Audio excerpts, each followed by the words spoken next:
Hello, everyone.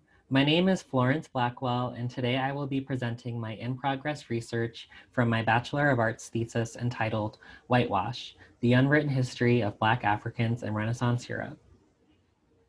The topics addressed in this presentation were inspired by my study abroad experience in Italy in 2019. As a student of art history, I was excited to finally have direct experiences with the artworks I had only ever seen in PowerPoint lectures and textbooks. What I was not expecting was to see people who look like me, Black people, because my education to that point suggested that Black people were not present in Europe during this epoch. However, considering the transatlantic slave trade began during the Renaissance, it would seem obvious that the human and financial capital that helped fund the art of this era would have a place in this history. Yet, to my surprise, in world-renowned churches and museums whose collections featured Black people, such as these two paintings, I did not observe any of their so-called experts discuss these subjects or their importance. Upon reflecting on my experiences in Italian museums and reviewing the art history curriculum at CU Denver, it became evident that art history is a predominantly white discipline. There is nothing unordinary about a course or textbook that focuses on European art to discuss and feature artworks created by white Europeans. However, it is problematic when the obvious presence of Black and Brown subjects in their work is avoided in the scholarship.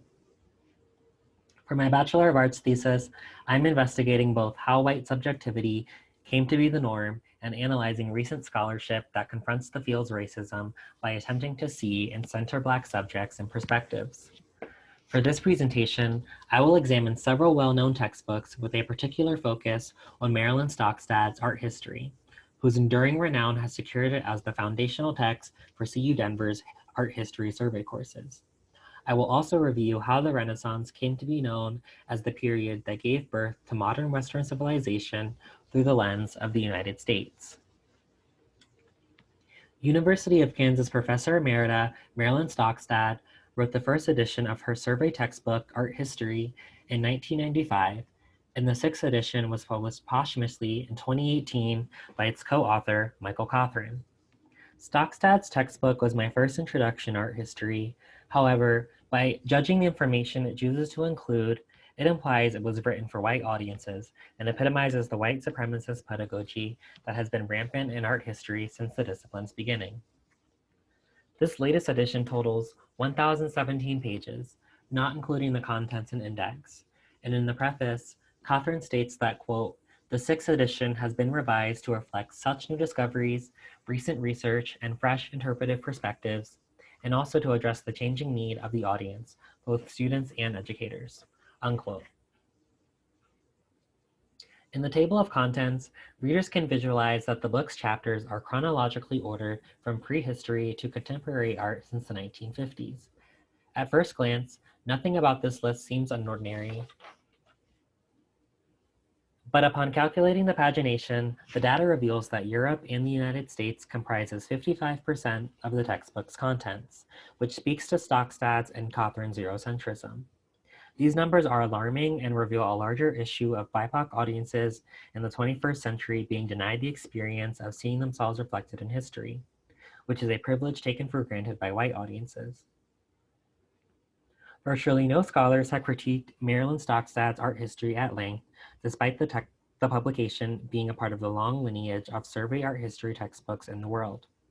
But long before there was Stockstad's text, there was the late art historian Helen Gardner in her pioneering textbook, Art Through the Ages, which remains a major contender in the publishing world. Gardner was an art history professor at the School of the Art Institute of Chicago, and in 1919, the Art Institute's affiliated Ryerson Library appointed her head of its photo and flight department. In the fall of 1920, she also established a lecture course called Survey of Art, whose influence still affects every art history curriculum in the United States. According to scholar Themina Cater, until Gardner published Art Through the Ages in 1926, quote, "There had been no comparable single-volume art history text of such breadth and clarity written in English," unquote. Gardner's access to a major museum's photographs and slides collections allowed her to actualize her book project, and the first two editions of her book sold 260,000 copies, testifying to its popularity. Gardner was well-traveled and trained in the classics, and although her text is inherently Eurocentric, she deserves kudos because she did make a point to acknowledge non-European cultures in this pioneering text, which was more than what any of her contemporaries, like H.W. Jansen, were doing in their books. Later editions of Gardner's art history broadened its view to include more non-Western art.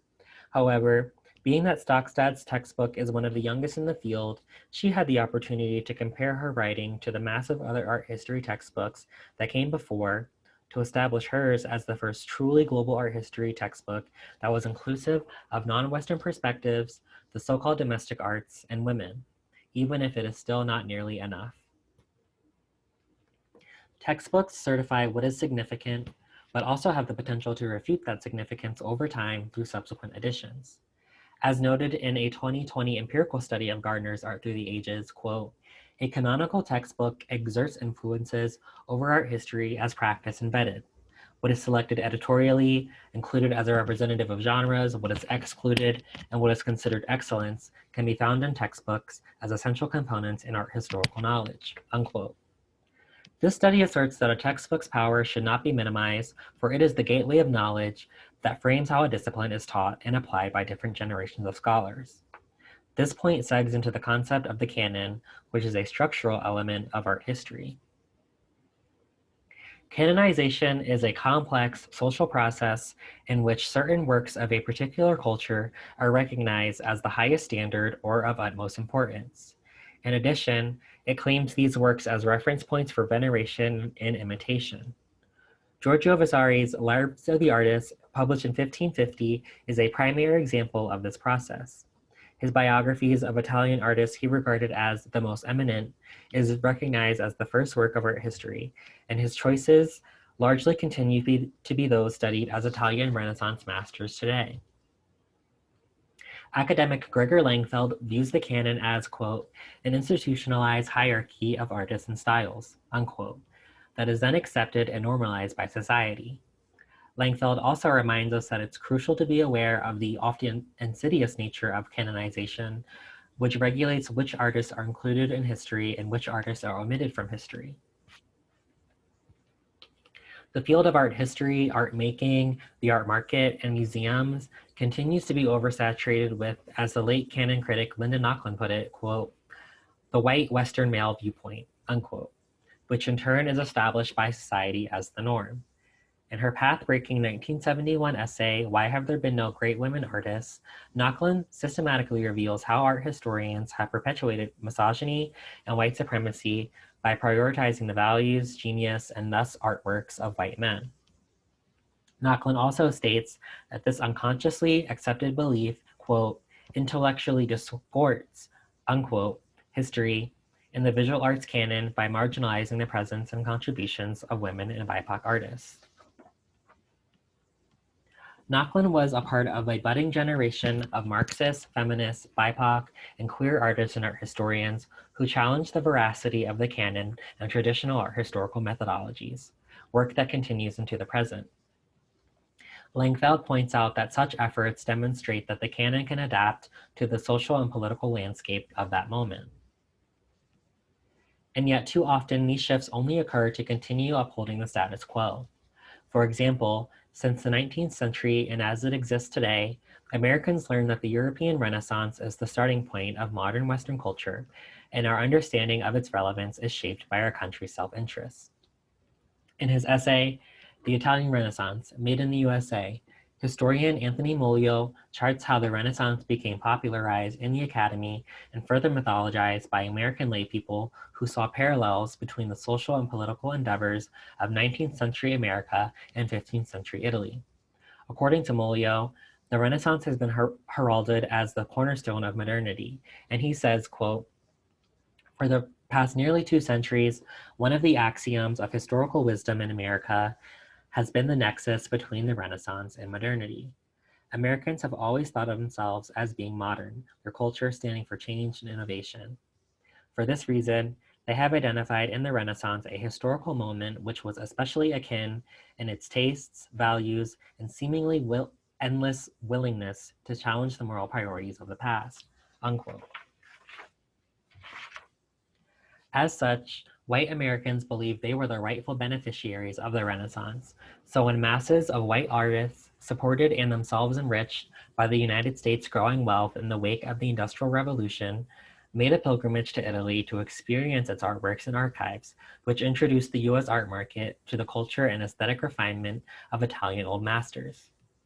By the Second World War, many educated Americans regarded the Renaissance as Act One in the trajectory of Western civilization, with the post-industrial US as its presumed second act. Renaissance studies reached its pinnacle when German Jewish scholars found themselves in the United States after fleeing the wrath of Nazi Germany. Molio notes that these emigre German scholars brought over their extensive knowledge of European history and interdisciplinary research methods, which encouraged their American contemporaries to write beyond the scope of politics and military, and to think about culture more broadly. As more scholarly articles were being published about the history of Western civilization, American academics often interpreted the era through the social and political atmosphere of the modern United States. Thus, our understanding of the Renaissance canon continued to be shaped by a new dominant culture, as well as its white supremacist ideals in the decades before our civil rights movement. This whitewashing of art history is evident in the fundamental literature that continues to be published and circulated throughout secondary and higher education. In my final paper, I will analyze the publications of contemporary scholars who had begun to study the art of the Italian Renaissance through the lens of its rare Black subjects. Moreover, I will examine the advantages and limitations central in the debates among historians who were either for or against the term race, having association with a period where our modern concepts of race were not a common language. The Renaissance marks the beginnings of the transatlantic slave trade, and as more art historians are gaining the courage to address the period through a critical race lens, we can begin to trace the longer history of the transatlantic slave trade and the formation of the anti-Black views that still linger in our collective consciousness. To conclude, I want to extend my gratitude to the University of Colorado Denver and the Office of Undergraduate Research and Creative Activities, who awarded me a grant through the Undergraduate Research Opportunity Program, which funded my Bachelor of Art thesis. My mentors, Dr. Maria Elena Buzek and Dr. Jeffrey Schrader, whose unyielding support and nurturance have formed me into the student of life I am today. And to my colleagues and comrades, whose insights have inspired me more than I can say, thank you.